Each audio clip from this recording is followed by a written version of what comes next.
What's going on, guys? My name's Eve Kid, welcome to the channel, and today I want to talk about, well, this is obviously quite a different video to what I normally make. I normally make videos based on retro games, but obviously I want to talk about the Xbox Activision deal and why I feel like it's actually good for gaming and why they're going to win the lawsuit with the FTC. Now, for those who don't know, Microsoft is currently in the process of buying Activision Blizzard for about, I think it's like $69 billion. Yeah, I know, funny joke. But the important thing is, why is it good for gamers? Now, first of all, people have complained saying, "Oh, if Microsoft gets Call of Duty in that, they become too big, they become too powerful."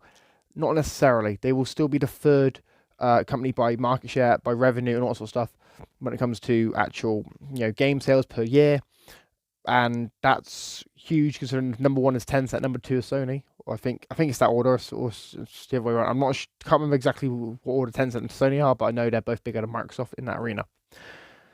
Second of all, it makes Microsoft more competitive in the mobile space, which is a space that they have no influence over besides Minecraft. Who doesn't know, Microsoft has made several different mobile games over the years, like Forza Street and Gears Pop, which kind of failed. They weren't really attention grabbers. No one really played them.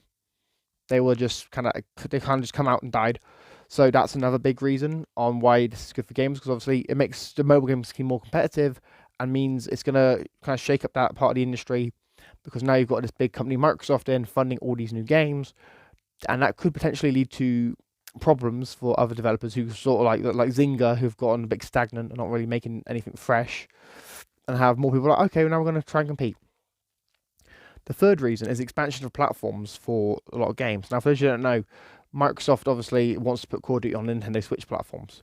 They just want to bring all the Call of Duty games to Steam day and date. They want to bring it to PC day and date. They want to bring it to PlayStation day and date.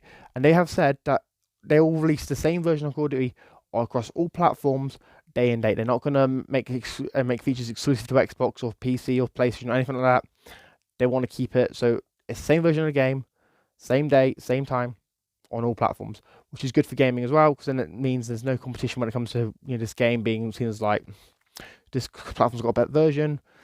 It's just more fair. Now, another big reason, this is quite simply a reason that I think is good. It gives gamers options. Now, for those who don't know, you have two options when it comes to games made by Microsoft.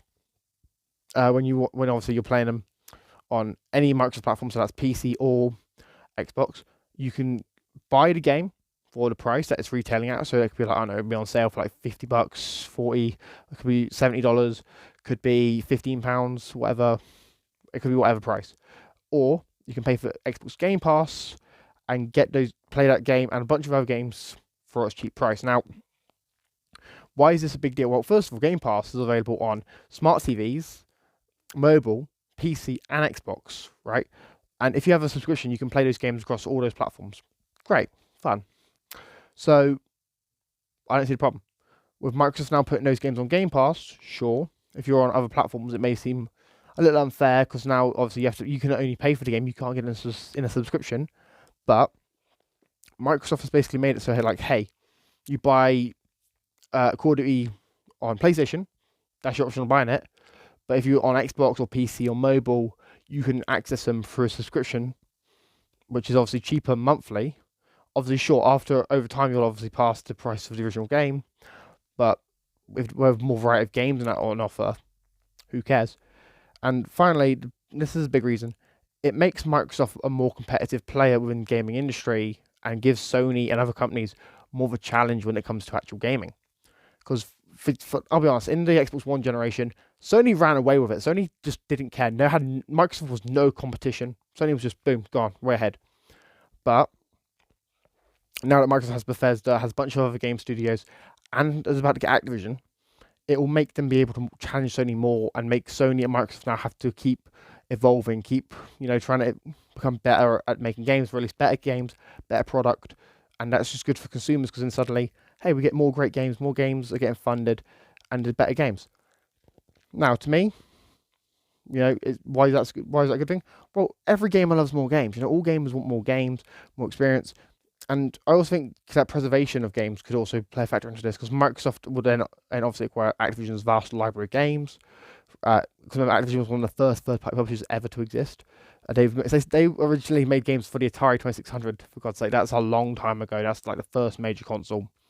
And since then, Activision's making games like Crash Bandicoot, Call of Duty, Spyro, River Raid, Pitfall, all these sort of games could then be preserved on Game Pass on our Xbox and obviously released and whatnot and remastered, and that'd be good for gaming as well, especially for gaming's history, because that way future generations can enjoy these games, and that's what it's all about with gaming. You got to preserve the past as well as inherit the future. Now, these are just my thoughts, guys, but let me know your thoughts in the comments down below. Do you think Activision and Microsoft have a good shot of getting the merger passed? I personally do. I hope to see this, in the future. But yeah, anyway, I've been EFK. If you're new, make sure you subscribe, like, share, check out my other content, and I'll see you all next one. Peace.